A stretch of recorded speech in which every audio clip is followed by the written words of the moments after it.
How's it going, everyone? Skipper VR here. Hope you're having a fantastic day. And earlier I was thinking about what was next for VR, at least this year or the next year. Of course, we're going to have the PlayStation VR 2 from Sony, but I was thinking about what was next from Meta. What is Meta going to do to push the envelope for consumer VR in this next year or two? And that's when I remembered Project Cambria. Project Cambria is the newest headset currently announced. But what is it, how much will it be, and when will it come out?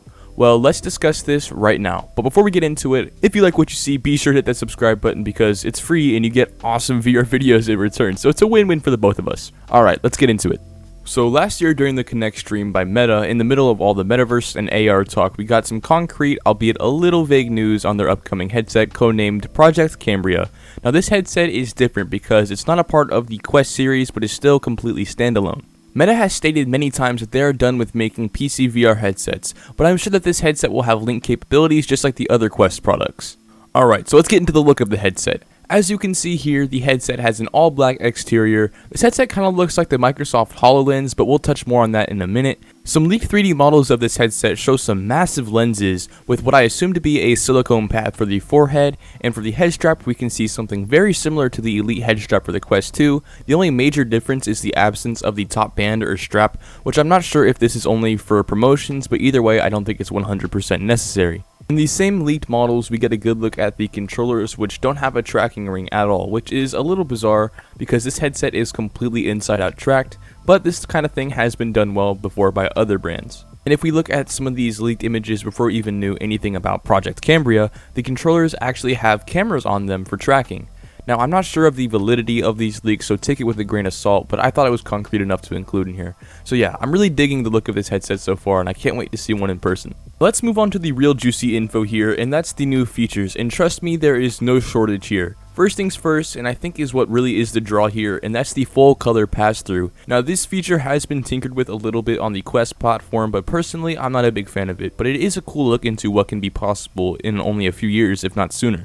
This headset isn't going to use the same kind of tech as the HoloLens, but will be kind of a digital view of the world around you that is very convincing.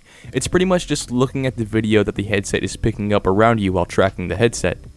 This kind of stuff gets me really excited because I've never been too keen on ditching my computer to do work in VR, because let's be honest, the distorted black and white pass-through, while cool in most situations, isn't good enough to use very often for productivity. So having a full in-color picture of your environment around you while having multiple monitors, whatever the size you want, is something to get really hyped for. Especially if you can add your own keyboard, which is a lot easier nowadays because they're adding more support for other keyboards like the one used for Apple products. Now, the next huge feature is eye tracking and face tracking. Now, I have never personally used this tech before, but I have had many conversations with people who are using it, and let me tell you, it's a game changer. You don't realize how important this kind of tech is to social VR until you talk to someone and you can feel the real eye contact and see their emotions through their facial expressions. It just makes the experience that much more captivating and fascinating. Now this is just speculations, but I think it would be a smart move, and it's not out of the realm of possibility to add full body tracking at some point, which would be incredible to have it built in or as an easy accessory from Meta themselves. One other major thing that eye tracking can be used for is something called foveated rendering, which is something we do see used on Quest products. If you don't know what it is, you know how when you shift your gaze somewhere that isn't the middle of the lenses and it's kind of pixelated? Well, this is used to limit the processing power that goes into the games and to improve the graphics of where you would be normally looking. So imagine this, but you can look wherever you want and it isn't pixelated, and the game can actually focus on things like normal. So those are the features that we know of as of right now, but I'm sure there will be many more smaller things that this headset will be capable of soon enough. Now let's do a little speculating here on the price and the release date, and let's talk price first. Now, as we can see, this isn't a normal Quest product, so that means it isn't going to be coming with the Quest price tag. It's what people like to call prosumer headsets, where it isn't an enterprise headset with a quadruple digit price tag, but it isn't something many people will get as their entry into VR, and is a happy medium for the people in the middle of the spectrum.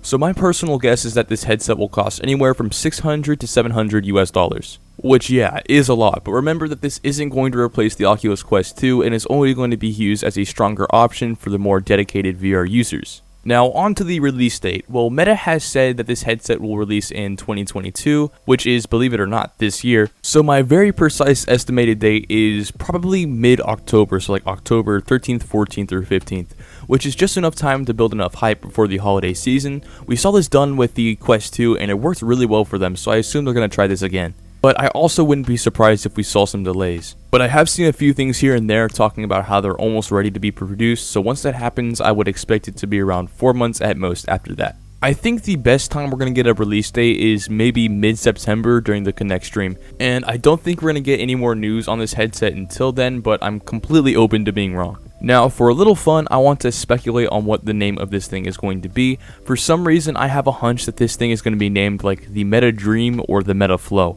I think those are the most plausible names. Let me know your ideas down in the comments below. Alright, so that's pretty much everything we know about Project Cambria right now. No matter how much I dislike Meta, I'm never not going to be excited for this headset. It just looks amazing and has everything I've wanted from a standalone headset for the longest time. So that's why I wanted to make this video on it.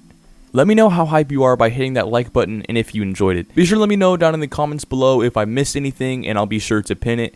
And if you like what you see, be sure to subscribe. I say this every time, but I mean it. It means the world to me. Have an absolutely amazing day. Have fun exploring that virtual world. And as always, take care.